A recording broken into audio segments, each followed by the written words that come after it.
Hey everyone, welcome to the final video for chapter 33, and in this video we're going to be discussing some issues facing Latin America in the modern world. Now, a quick review of what the term Latin America means. Let's take a look at the map here. So Latin America is a region that comprises Mexico and the rest of Central America. So we got all through down here.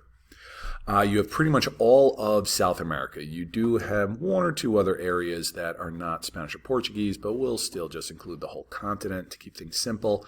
And then they also typically include most, if not all, of the Caribbean in there also. So pretty much all of this area was conquered by either Spain or Portugal back in the 15 and 1600s. And most of Latin America had gained its independence by the mid-1800s, but the region has faced challenges similar to other developing regions. Rapid population growth, poverty, illiteracy, political instability, authoritarian governments, all stuff like that. And we're going to take a look at a few of these challenges in greater detail, starting with poverty. Now, one of the main reasons why poverty has historically been such a problem in Latin America is because of the dependence on imports. Many countries in Latin America, like other developing regions, often have to rely on a single cash crop or commodity to earn money for needed imports like cars, farming equipment, or medicines, things that they don't typically make within their own country. To counter this, some countries try what's called import substitution.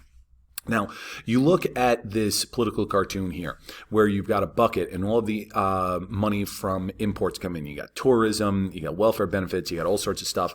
And then they call this the leaky bucket framework because it just seeps out.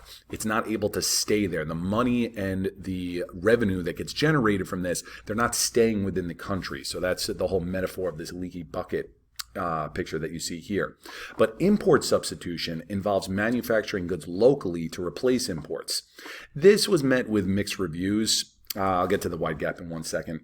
The whole idea of import substitution was that it alleviated the dependence on foreign imports, but the goods manufactured weren't always of the best quality, and companies often had to rely on government help. Now, another issue contributing to the poverty level in Latin America is this wide gap between the rich and the poor. You look at this picture here where you've got super fancy resorts that cater towards tourists from the United States and Canada and Europe. And right next to them, there'll just be slums where people are living in just horrible, abject poverty. Historically, wealth has been distributed unevenly throughout Latin America, meaning that a tiny elite control the resources and all the profit that comes with it. And one last factor contributing to poverty that's worth mentioning is the rapid population increase. We discussed this in detail back in section 1 of this chapter, but the population levels of the developing world are increasing at a much faster rate than in fully developed countries. You look at this chart here that shows specifically for Latin America and the Caribbean, and you see how quickly, especially South America, has risen. The Caribbean has stayed fairly stable, but Mesoamerica, and that most of that is Mexico's population, and South America, most of that is Brazil. Their populations quadrupled between 1930 and 1980. And this has led to challenges for Latin American governments that are not fully equipped to provide resources for such rapid population increases. So widespread poverty is obviously not a good thing for countries looking to move up the development ladder. And neither is political instability. Like in the African case study nations we learned about in chapter 32, democratic reforms have been difficult to achieve in Latin America. An unfortunately common trend has been military overthrows of power. Between the 1950s and 1970s, military leaders in Argentina, Brazil, and Chile all seized power. And they all do so claiming the need to restore order. But in doing so, they impose authoritarian governments. They outlaw political parties. They restrict civil liberties. They close universities. Such governments also imprison and execute thousands. Free speech is stifled. Anybody that speaks out again, you may not be seen or heard from ever again.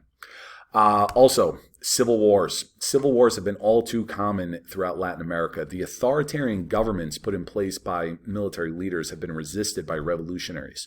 Wars in countries like Guatemala and El Salvador have been brutal and devastated both countries. So we're seeing a number of similarities between Latin America and other developing regions in terms of obstacles to development. There is one significant difference between Latin America and the rest of the developing world, though.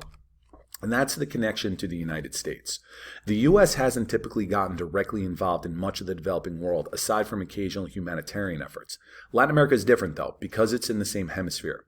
The U.S. is the only superpower in the Western Hemisphere and has dominated the region since the late 1800s.